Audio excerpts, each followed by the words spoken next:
Halo, welcome back to my YouTube channel. Tentunya masih bersama Bu Nurul di mata pelajaran biologi.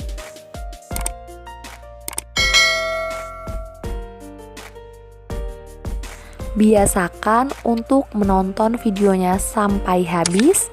Jangan ada yang di-skip agar materinya tersampaikan dengan baik. Assalamualaikum warahmatullahi wabarakatuh, anak-anak ibu. Kali ini kita akan memasuki materi baru di KD 3.3, yaitu tentang jaringan tumbuhan. Silahkan siapkan buku catatannya dan catat materi yang kalian anggap penting. Kemarin kita sudah bahas sel, yang mana sel merupakan unit struktural dan fungsional penyusun tubuh makhluk hidup.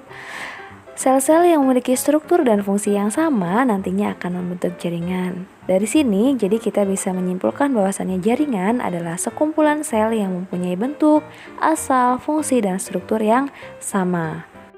Pernahkah kalian mengamati pertumbuhan sebuah pohon?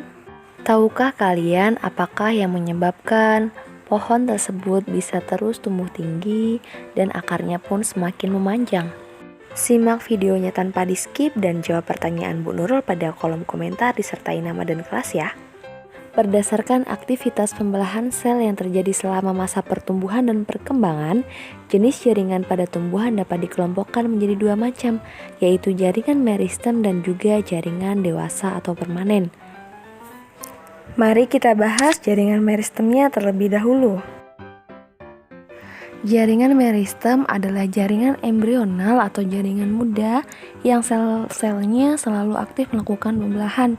Nah, pertumbuhan pada tumbuhan ini merupakan hasil aktivitas sel-sel meristem. Sifat-sifat yang dimiliki oleh jaringan meristem diantaranya yang pertama disusun oleh sel-sel muda yang aktif membelah, yang kedua tidak memiliki ruang antar sel, yang ketiga selnya itu menyerupai kubus, berdinding tipis, banyak mengandung sitoplasma, dan tidak memiliki vakuola tengah. Jaringan meristem terdapat pada titik-titik tumbuh seperti pada pucuk batang dan ujung akar. Berdasarkan letaknya, jaringan meristem dibedakan menjadi meristem apikal, meristem lateral, dan meristem interkalar. Jaringan yang membantu meningkatkan panjang batang dan akar adalah jaringan meristem apikal. Jaringan ini terletak di ujung batang dan di ujung akar. Dan yang membantu dalam meningkatkan diameter tumbuhan adalah meristem lateral. Jaringan ini terletak pada bagian tepi akar dan juga batang. Bagaimana daun dan cabang dapat tumbuh? Nah, ini adalah peran dari meristem interkalar. Pada famili rumput-rumputan contohnya seperti jagung, jaringan ini menyebabkan pemanjangan pada ruas batang. Jaringan terletak di dasar nut, ruas, dan basis daun. Nah, sekarang sudah tahu kan bagaimana tanaman mengembangkan akar, batang, daun, dan cabang.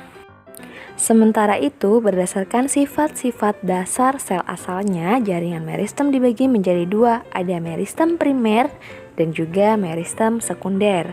Mari kita bahas satu persatu.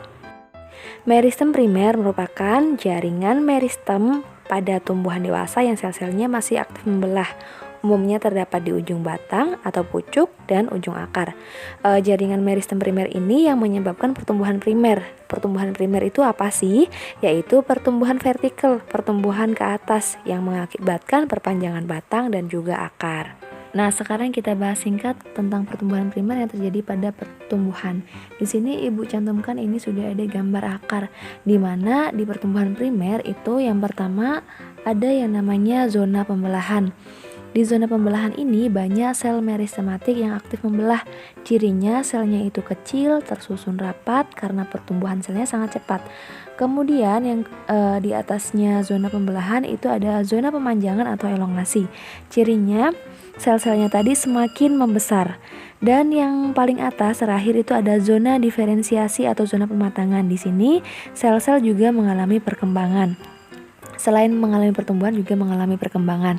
Perlu kalian ingat, meristem sekunder itu berasal dari promeristem yang nantinya akan berkembang menjadi protoderm yang nantinya akan berkembang lagi menjadi epidermis.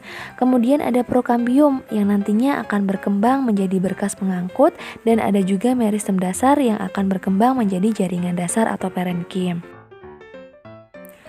Kemudian untuk meristem primer pada batang ini masih sama, di atas di ujung itu ada zona pembelahan, bawahnya lagi ada zona pemanjangan atau elongasi, dan yang paling bawah ada zona diferensiasi. Kemudian untuk letak dari protoderm ini letaknya nanti protodermnya sama akan berkembang menjadi epidermis, kemudian prokambium akan berkembang menjadi berkas pengangkut, ada meristem dasar yang akan berkembang menjadi jaringan dasar atau jaringan parenkim, kemudian ada tunas apikal ini untuk pemanjangan batang fungsinya, dan ada tunas samping yang nanti akan fungsinya untuk menumbuhkan. Yang kedua ada meristem sekunder. Meristem sekunder ini merupakan jaringan yang berasal dari sel-sel dewasa yang mengalami diferensiasi. Diferensiasi ini artinya mengalami perubahan bentuk yang lebih sempurna untuk menjalankan fungsi lebih spesifik. Nah, meristem sekunder ini bertanggung jawab terhadap pertumbuhan sekunder yang menyebabkan pertambahan diameter batang dan akar serta pembentukan jaringan pembuluh. Di sini yang menyebabkan pertambahan diameter karena di dalam jaringan sekunder ini ada yang namanya kambium gabus dan juga kambium vaskuler. Kambium gabus dan juga kambium vaskuler dapat kita temukan pada tanaman dikotil dan tanaman gimnospermae. Pada gambar terlihat ada yang namanya kambium vaskuler, yang mana kambium tersebut dapat ditemukan di dalam batang maupun akar tumbuhan dikotil dan juga gimnospermae. Letaknya itu di antara pembuluh angkut, xilem, dan floem. Aktivitas kambium ke arah dalam nantinya akan membentuk pembuluh kayu atau xilem, sedangkan yang ke arah luar itu membentuk pembuluh tapis atau floem. Pada fase pertumbuhan, aktivitas kambium ke arah dalam akan lebih banyak dibandingkan yang ke arah keluar, sehingga kayu pada batang akan lebih tebal dibandingkan daripada kulitnya. Aktivitas dari kambium vaskuler inilah yang nantinya akan membentuk formasi lingkaran tahun. Bisa dilihat pada gambar, di situ ada yang namanya kambium gabus atau velogen. Jadi penebalan pada kayu karena aktivitas kambium vaskuler tadi lama-kelamaan akan menjadi pecah, apalagi jika tanamannya sudah semakin tua. Di sini kambium gabus akan mengambil alih fungsi dari epidermis. Letak kambium gabus jadi dia di bawah epidermis batang dan akar yang sudah tua. Cukup sekian penjelasan dari Bu Nurul, semoga materinya dapat difahami dan bermanfaat. Ibu akhiri, wassalamualaikum warahmatullahi wabarakatuh.